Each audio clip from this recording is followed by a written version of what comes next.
हामीले जहाजभित्र स्मोक गर्न मिल्छ त? पहिले नर्मल प्यासेन्जर फ्लाइटमा जहाजभित्रै स्मोक गर्ने गरिन्थ्यो। अहिले भने तपाईले कुनै पनि प्रकारको सिक्रेट जहाजभित्रै स्मोक गर्नुभयो भने तपाईलाई ल अनुसार कारबाही हुने गर्दछ। त्यसैले जहाजको क्याबिन या ल्याबोरेटरीमा स्मोक गर्दै नगर्नुस्। तपाईले स्मोक गर्नुभएको भेटिएमा तपाईलाई एयरलाइन्सले 1 नम्बरमा ल्यान्ड गरेपछि डिटेन गर्छ। दोस्रो नम्बरमा ह्युज अमाउन्ट अफ फाइन तिर्न लगाउँछ। तेस्रो नम्बरमा तपाईलाई त्यो एयरलाइन्समा जिन्दगीभरि यात्रा गर्न नमिल्ने गरेर ब्ल्याकलिस्ट गरिन्छ।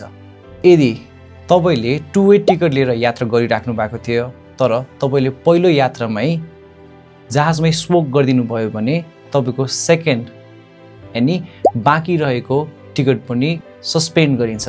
चौथो नम्बरमा अरेस्ट। पाइलट इन कमान्डसँग तपाईलाई अरेस्ट गर्ने अथोरिटी हुन्छ र तपाईले जहाजभित्र स्मोक गर्नुभएको केस देखाउँदै तपाईलाई लोकल अथोरिटीलाई ह्यान्डओभर गरिन्छ।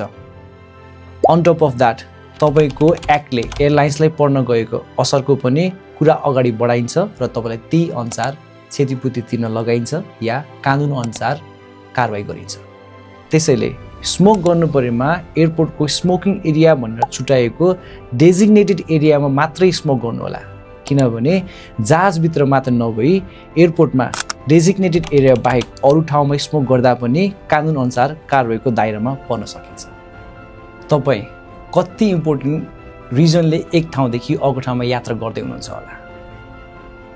तपाईको एकछिनको तलतल कन्ट्रोल गर्न नसक्दाखेरि तपाईले स्मोक गर्नुभयो र स्मोक गर्दाखेरि तपाईलाई पक्रियो।